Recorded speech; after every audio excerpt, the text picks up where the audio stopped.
everyone, I'm going to show you how to make a neck facing. Now this pattern, it didn't come with a facing on it, just came with a lining, but I wanted to make it with a facing and skip the lining. So I'm going to show you how to do it on this particular pattern. So what you will need is the front and the back pattern pieces from the pattern.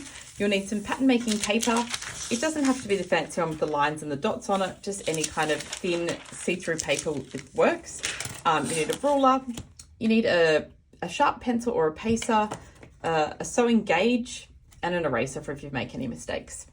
So the first thing we're going to do is, I'll start with the front. Here's the front pattern piece, and I'm just going to put a piece of this pattern making paper over the top.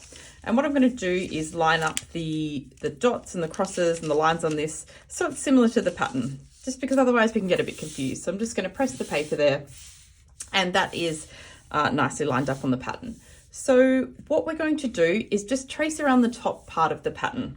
And I'm going to do freehand. By all means, you can use a French curve ruler to do the curves, but I often find it sometimes quicker just to do the curves by hand.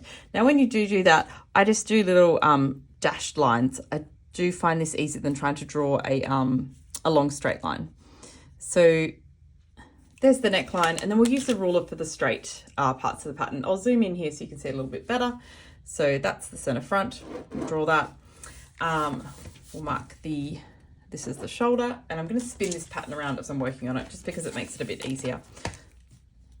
There's the shoulder seam, and that's all we really need to mark. Now, when I make facings, I tend to make them about 5 centimeters wide. So that is the width of this ruler.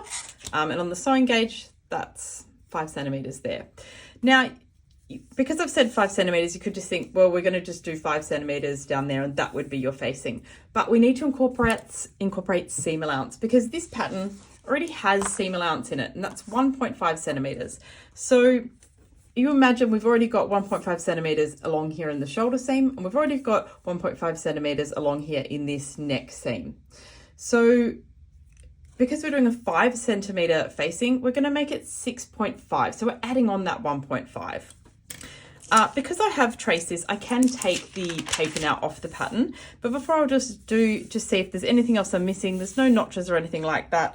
But what I do want to write on this pattern piece is the number of the pattern, the name of the pattern, that kind of thing. So I'll do that before I remove the pattern piece. So this is bodice, and it's a bodice facing. And it's good if you write, sorry, my writing's not that great, but I'll be able to read it. And then you write on there, so bodice facing, and we need to know that this is for the front. So I might put front in brackets because I'll be making one for the back as well. And for the facing, we would be cutting, so you can, we'd be cutting one, because this is on a fold as well. So we'll draw a little fold line in there. So we're copying this. See how this has an arrow and a line? So I'll draw the exact same kind of thing here. That means, whoops, did it a bit off camera. And that to us, we know that means it needs to be on the fold. So we'll be doing bodice facing front. We only need to cut one on fold. And because it's a facing, so we'll be doing that, we'll put fabric and interfacing. I just put inter, because to me that means I know I need to cut interfacing as well, because we'd always be fusing interfacing onto the fabric when we're making a facing. All right, so back to me saying it would be a 5 centimeter facing, so we're going to mark it out at 6.5. So on your sewing gauge, and sorry, I can take the pattern away now, we don't really need that. So we'll mark out on the sewing gauge 6.5 centimeters, because as I said, that's a 5 centimeter facing, and then the 1.5 centimeters for your seam allowance. So I'm just going to mark that there, and then just go along marking the 6.5. 6.5. You see, this is pretty easy to do. 6.5. And then you can see from there, I think you can see most of the facing there. I'll zoom back out a little bit. But I would then just draw in these other little marks, because we know that curve. So that is going to be the end of our facing. You might overlock it, or you might turn it over so it looks nice. Anyway, so that's the base of our facing. So that is our front facing done. But before, actually, there is one step, it's not done. What we need to do is also add in the 1.5 seam allowance here. I do have a ruler that makes this a little bit easier, but again, you could just go back to your sewing gauge here. So I will just mark off that 1.5 seam allowance on the shoulder, because that is seam allowance on your shoulder. Now, the reason why I'm marking this on, I'll just put 1.5 there. And as you would imagine, there's that 1.5 there on the neck, but we don't really need to worry about that. But we do need to worry about this 1.5 here, because when we make the back facing, we want to prove, we're going to prove and hold these pattern pieces next to each other, up to each other, to make sure that those shoulder seams will line up. So we'll make the back facing from the back pattern, and then I'll show you how we're going to join this. So I'll move the bodice facing for the front away for the moment. And now we've got the bodice back. And so we're going to do the exact same thing as what we did on the front. We're going to put a piece of pattern paper over it so we can trace it. We're going to line up. There should be a straight grain on here. So see how there's a straight grain here on the pattern? So we're going to make sure one of these lines on the pattern making paper lines up with that. Noting we are only really tracing this top part here though. So we don't need a whole piece of paper. We don't need to trace the whole pattern. So we've smoothed that paper on now, and we can just start drawing in our lines. So there's the center back, and we know we're only going down about 5 centimeters. We only have to draw about that much. Now there is a notch here, so make sure we mark that one in. I like to sometimes mark my notches with red, so we will just do that because that's what I'm used to doing. And then, so draw all your straight lines with a ruler. So we'll mark this. Again, we only need to really go about 5 centimeters, and then I'll just mark this neckline in here, and I'll just do it by hand. I'll zoom in so you can see what I'm doing. So there's the neckline for your back. So exact same thing as what we did on the front. We're going to get the sewing gauge. We've got it at 6.5 because remember we need that 1.5 along the top. And so then we're going to add 5 centimeters after that 1.5. But before we take away the pattern piece, let me just write on here what this is. So this is our bodice, back,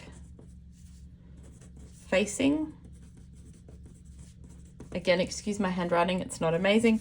And this one isn't on the fold. Obviously, this is 2 pieces, so we'd put here cut 2 of fabric. I'll put an inter, so remember that it's interfacing because we would be fusing the interfacing to the fabric. So we're going to take the pattern piece away now. And I should have mentioned before, so with your straight grain, yes, you should have marked your straight grain on there. Back to the front, your straight grain is always going to be, that is your straight grain because it's on the fold. So we don't really need to mark in another straight grain here. That is our straight grain. On the back, the straight grain looks to be parallel to the back here anyway. So we know that there is our straight grain. We'll just draw it in just so we know. So I'll just draw a little line there. And to draw a straight grain, you just put an arrow at the top and the bottom. You can put SG. So that reminds you that that's your straight grain. So we're going to mark, we've got the 6.5 and I'm just going to line that up along there. And we'll just draw 6.5 in. And this is us making our facing. So again, exactly what we did on the front.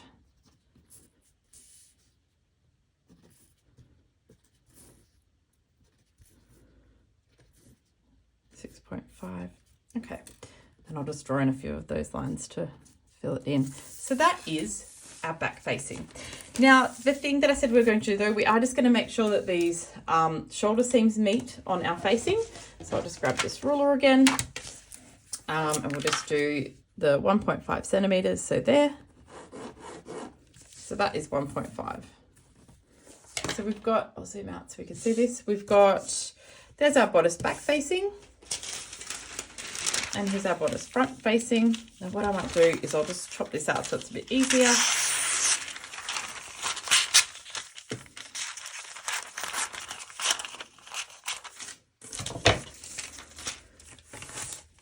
All right, so there's our back. And we just want to make sure that these pattern pieces will line up. So if you can imagine, that's your back. That's the back of your garment. And then this would be the front of your garment. So that's your center front and this is your center back. and here your shoulder seams would be meeting. So what we're going to do is just fold it on that 1.5 because that's where your seam is, that's where you'd be sewing, and we're just going to make sure that these meet up. Now, because we did the measurements so well, of course they're going to meet up, so I'll just zoom in there and you can see what I mean. So see how when we sew this together, once we've sewn these two pieces of facing together, they will fit beautifully. So I am putting this along your stitch line. So this line here is your stitch line. This is the edge of your pattern. This is your cut line. And same with this one on your front. That is your stitch line there. And that's the cut line. So that's where you'd be cutting your interfacing, cutting your fabric. And when you join them together, so we've put them both on the stitch lines, you can see that they will match beautifully. So I'll just zoom back out. So you can see, so that is your facing. So there's your front facing, there's your back facing. So you can cut this out in your fabric, fuse your interfacing on, and then you've got a facing that will fit this dress and this pattern perfectly. So that is how to make a neck facing pattern.